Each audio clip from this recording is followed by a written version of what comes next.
Good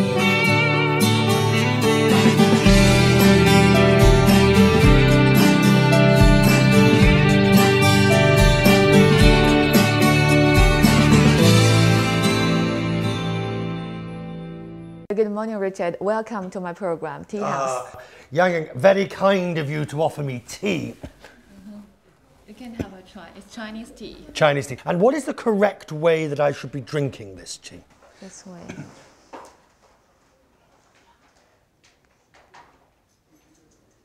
I feel it working already. Really? I'm very happy about it. Well, first, would you please introduce yourself a little bit to our audience? I am Richard Quest. I am one of the presenters on CNN, the cable news network.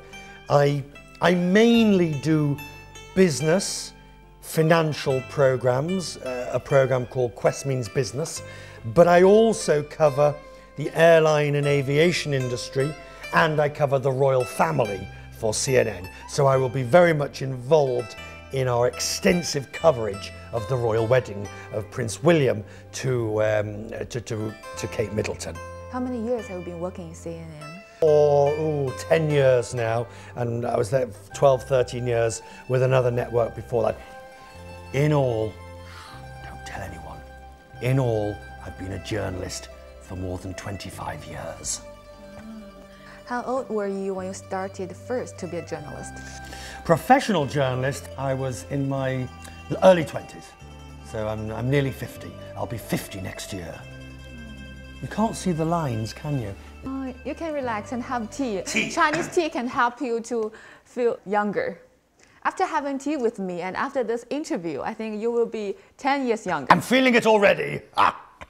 Let's come to our topic of globalization. You know the new word, global and localization. Yep. And it makes the new words globalization, which influence in different areas. And how do you think this new conception influenced media industry?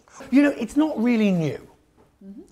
There's a famous US politician who once said, all politics is local, which really is just a version of the same idea. And all that's happened really is that media organizations have got bigger, we travel more, corporations are bigger. Look at China, for example. Look at some of the big China corporations like Lenovo, for example, that have got bigger and bigger and bigger and now play on a world stage. But what it really means is that you still have to remember the people you are dealing with, the people you're broadcasting to, the people you're selling to, are individuals in a particular country or a particular culture. And as a media person, and when you have a story to coverage, how do you solve the problem to make the international coverage meet the different local audience need? It's very important. It's really important. And the way we do it is a variety of ways. First of all, sometimes you don't need to bother. If your story is about the unrest in Libya, or the current unrest in Ivory Coast, or the US presidential election, or whatever it might be, you don't need to worry too much about making it local, because people want to know what's happened. They want to know where the, I'll give you an example, the Japanese earthquake. You don't need to make that local. That's a story that's about what's happening in Japan. And an organization like CNN will cover it differently to, say, the Japanese, who will be covering it for their own media and for their own people. Okay? Now, obviously, a Chinese network might cover the story in Japan slightly differently because you're a lot closer and the prospect of radiation leak might have a greater concern in this area, similarly to other countries that are in the region, South Korea, for example. But, yes? How different? You have to think about who's watching. That's all it is. Who's watching? That's the test. Who is watching and what do they need to know? I think as long as you keep that in mind, who is watching and what do they need to know? It doesn't matter whether your audience is global, local, regional, or great Auntie Maggie sitting on the sofa. I know what we have a story, if we're covering a story about this or that or the other. We don't sit down and think, oh, we need to tell this story or that story. We think, what is the story? What is the story? What does the viewer need to know? Let me give you an example. Tonight, at 2 o'clock in the morning, my program is broadcast live from Beijing. So what am I thinking now? I'm thinking my viewer needs to know that I'm in Beijing, I have discovered this, I'm talking to this person, and this is what they need to. I want to explain to my viewers tonight how China's fast economic growth is being handled in this country. We will be talking about the Chinese 5-year plan, the new 5-year plan that was announced by the party recently. We will be talking about whether or not, seen from outside China, this plan will work. Does this plan address the issues that the president talked about in it? What are the strengths of the plan? What are the weaknesses? You see, you get the idea. So we will be exactly as you would be in your media, exactly as the media here will be covering, but we will be doing it from a global audience that will be looking at what's happening in Beijing. This is a city of tens of millions of people. I don't know, it's the first time to come here, right? Mine, yes. What's your first impression of this city? Bigger than I thought. It's more modern than I thought. It's busier than I thought. It has certainly got more money than I expected.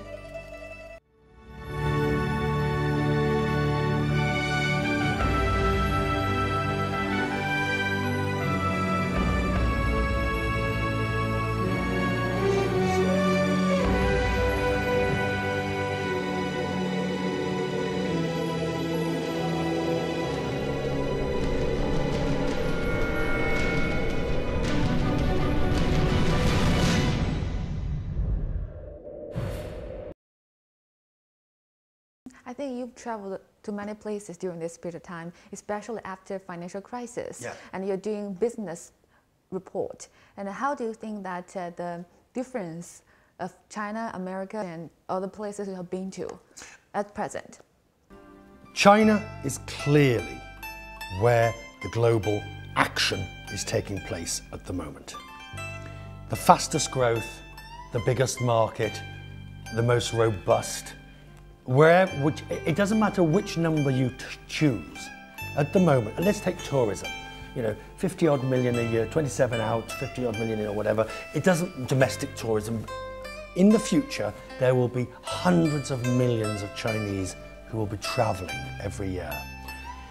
Take the number of cars, 19 million cars sold in China last year. That's more, many more, 60% more than were sold in the United States.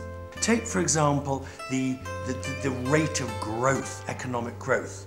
The 5-year plan talks about 7%, but at 9% growth or 10% growth that China has experienced. Nowhere else. The US doesn't have it. Europe doesn't have it. However, the risks are also quite serious for China with this growth. You can't have one without the other. China is reforming, as you know, and you talk about on your programs. China is reforming at a very fast speed. But with that comes the problem which indeed was identified and talked about. Your Premier talked about it when he talked about inflation, didn't he? He described inflation as being like the tiger that's caged. Once it's out of the cage, it's very difficult to get back in again. So when you talk about it in those terms, you start to see that the opportunities are huge, but so are the risks.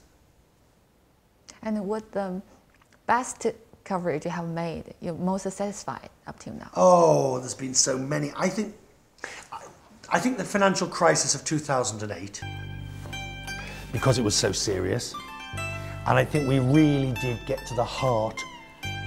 We were, look, I didn't see the crisis coming.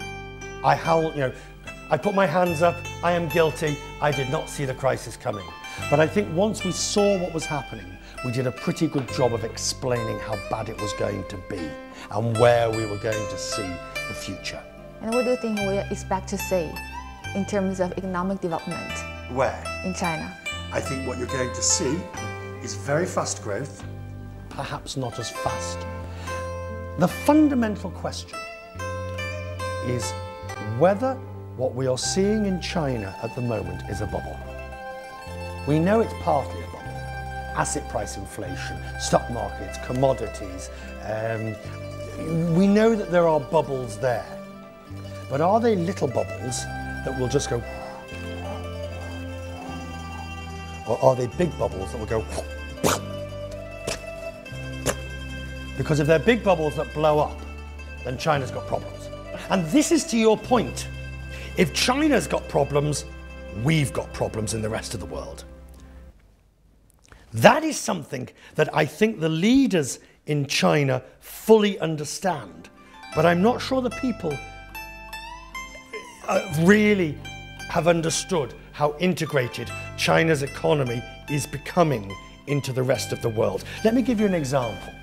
Japan and the earthquake and the tsunami. Now, what's the main effect for the rest of the world of that at the moment?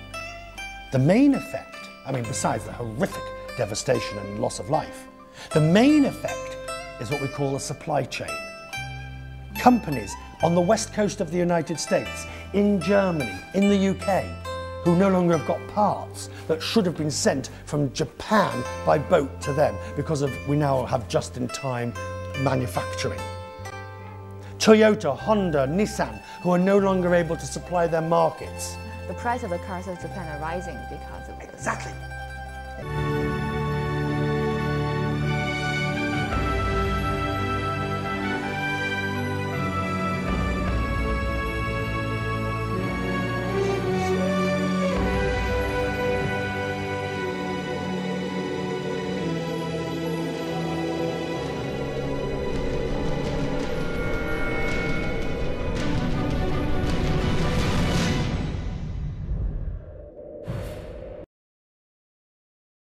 How do you think Chinese President Hu Jintao's visit to US will influence the two nations' relations and the world economy? Hugely. In which way? For the better. In details, give me some examples. Well, I think what happens is that the two sides pretty much know their areas of disagreement. They know where they disagree. And they know that they have to bridge that gap of disagreement. But you do that by having visits like the two men did.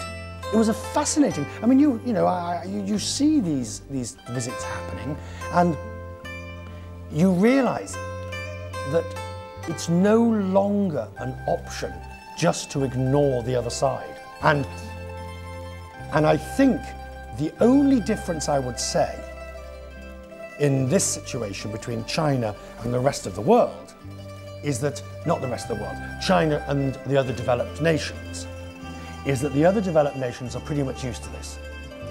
If you take the United States or North America and the European Union, they've been going backwards and forwards on this for the last 50, 60 years. And that's a huge area of disagreement between the US and China at the moment. Huge area of disagreement. You know, the point is, friends put these issues on the table and talk about them. It became very clear that no matter what the differences between the US and China on a range of issues, and there are differences, everyone's in the same boat together. And China needs the US, and the US needs China, and China needs the EU, and the EU needs China. And I think that is where both the strengths and the weaknesses are in the future. What are the strengths? Oh, the strengths are that we help each other. What are the weaknesses? The weaknesses are that we end up economically fighting each other. So it's no longer possible for either side to ignore the other, and they're not. Lovely tea though. Yeah, let's have a rest. Good health. And younger for you. Yeah, well, yeah. Bit of work. Ooh, my word. Gets stronger when it sits there, doesn't it? By sitting here with you, I learn about your culture. I learn about that this is part of what you are, who you are, what you're saying to me. You have poured me. I'm very touched. I'm honoured. I'm honoured that today you brought all this with you. You could have sat here and done an interview with me without any of this. But you didn't. You thought, we want to make it look nice, we want to give him a treat, we want him to experience something of our culture. Yeah, Chinese culture. Exactly. And that's really touching to me. That's an honour. That's a great honour for me that you've done that, and I appreciate that. The other thing about tea, tourism, if you and I spent the day walking up and down the Great Wall, and then we went to Tiananmen Square, and then we went shopping for 2 or 3 hours, what would we really want at the end of that? We have a saying in England. We have a saying in England. You don't just have a cup of tea. You have a nice cup of tea. And you always say, oh, I could kill for a nice cup of tea. Good health. Good health.